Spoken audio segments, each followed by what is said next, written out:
how he sees it going. Again, a trade right up near the top, with the Falcons moving up a few spots with the Jets to take Zach Wilson, the quarterback, and then you see the other quarterbacks in there with Justin Fields at 7, Mac Jones at 8, and Trey Lance at 9. The ones that are highlighted are the ones that we see in the form of trades. So Mel, I want to come back to you and the whole group here, and let's sort of pin down one point. And let's use 2 quarterbacks in this draft as an example.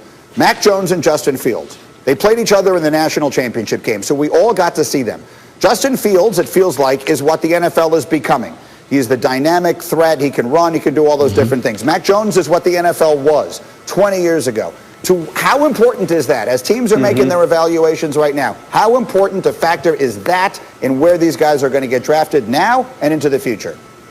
Yeah, the dual threat quarterback is obviously what you want, Greeny, and people forget how great Justin Fields was in 2019 in a normal year. Okay, Olave broke that route off. It was an interception in the end zone. It wasn't on Fields. Okay, you think about this year. He didn't have Olave against Northwestern. He did struggled against Indiana, but it was an interrupted season, anything but a normal season. Played great against Trevor Lawrence in that semifinal game. So I think when you look back at 2019, people just don't realize how special Justin Fields was. He's going to run probably 4.4, 4.45. He's got all the tools, all the ability you want. He's a tremendous competitor, loves the game, studies the game. So this notion that Justin Fields is somewhere in the late first, early second round, of people say, well, he didn't play like a first rounder, he's overrated.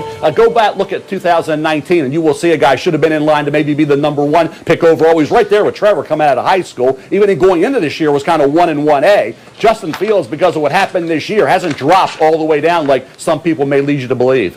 Talk about him, Danny, because he's a fascinating one. I agree. He's one who began the season maybe competing for the number 1 pick, and now we see where he falls. Yeah, I agree with a lot of what Mel coming on shows because we could break stupid narratives. So a lot of the things that have been said about Justin Fields is like really struggles to process. No, he doesn't, guys. Watch tape. Okay, the biggest jump that he's going to have to take from college to the NFL is covered in college. Guys that are covered in college are guys that are open.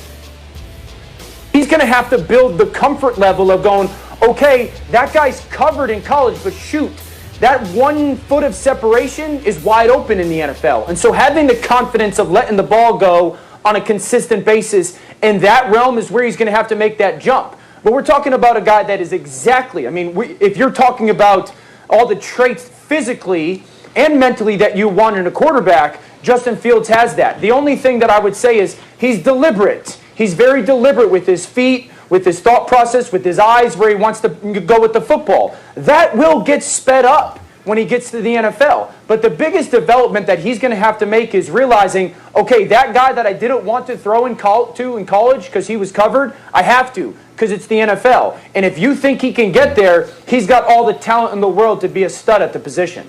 Chris Canty, you made your living making life miserable for guys like those. How important a factor is that mobility in pro football circa 2021? Well, it's huge. This is the thing. You don't want to prepare for a quarterback that can use his legs to get out of trouble because he can extend it down. He can put pressure on the defense in ways that a pure pocket passer can't. But to Dan's point, with Justin Fields, it's going to come down to, can he throw with anticipation in the NFL? You can't wait until you see it and then execute the throw. You've got to be able to throw with the anticipation that the scheme is going to create that void in order to hit your receiver. So I think that's one of the things that we have to watch for with Justin Fields. Meantime, Diana, let me come to you on another one of these picks. Well, go ahead. Now, what I want to say is, to Chris's point, what Dan was saying, you got to throw in anticipation. He has to see guys open. I heard the same thing about Josh Allen. Heard the same thing about Justin Herbert. It's a scout's job to project. Right. So scouts are critiquing Fields on what they should be doing and they're not doing. If they got to see it, then they're not a scout that I want. And they got to scout with anticipation. They got to project what a player will be. They didn't do it with Josh Allen, because I heard the same criticism. They didn't do it with Justin. Oh, Tua's more NFL ready. Tua throws with better anticipation. Sam Darnold, the great one now, right? Everybody hates Sam Darnold. He threw with better anticipation. He was better than Josh Allen, who everybody was hating on at this same stage of that draft process. So I heard it with Josh, Justin, and now Justin. What's it with the J's? Josh, Justin, and now Justin. Nobody seems to like coming through the draft process because they don't throw with anticipation. Scout with anticipation. That might help these guys make better decisions long term. find yourself someone who cares about their job the way Mel Kiper cares about his. Diana, let me Let's come go, to Mel. you quickly on one other topic here, because Mel does have the Niners moving up to take a quarterback. Now, their general manager, John Lynch, just yesterday in an interview said, Jimmy Garoppolo, I expect him to be our quarterback next year. So what gives in San Francisco? Yeah, that's probably the boldest statement we've heard from John Lynch, but you could really play around with all the wording that they've used every single time they talk about Jimmy Garoppolo.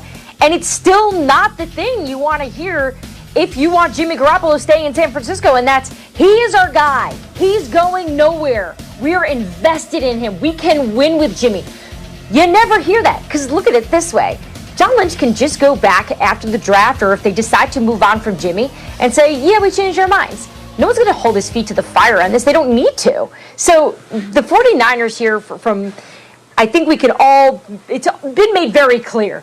They're not in love with Jimmy Garoppolo, so the table is always open for them to make decisions. Okay, so we will see. So there's still a lot of pieces that are yet to be fit into this jigsaw puzzle before we get to draft night. All right, next order of business. Dan Orlovsky, you were not here to defend yourself yesterday when Dominique Foxworth and Marcus Spears, I thought, took unfair shots at you. For those who may have missed it, this is what they said. I stand here on behalf of Dan Orlovsky leading this fan club. Carson Wentz is going to ball out. When your sentence starts with, I agree with Dan Orlovsky, you're wrong. Did he forget how to play because he had one bad year? It looked like it. Like the worst quarterback in the league last year. Now you talk about he about to be MVP level? Woo, that is some Dan Orlovsky level nonsense. You and Dan Orlovsky gonna say he gonna be the MVP or he gonna be in that conversation? Please, stop it. So, we have a rule on this show. Our members of our family, of which Dan Orlovsky, you are an original member of this family. Nothing like that can be said of you without you getting the chance to respond. Go ahead, the floor is yours. First of all, the last time I was on television with Dominique Foxworth, which was a little bit over 2 weeks ago, he literally used the words, I agree with Dan on this. So you just called yourself a dummy, Dom. Second of all, hate and jealousy look bad on Marcus Spears and Dominique Foxworth. Like, what did Carson Wentz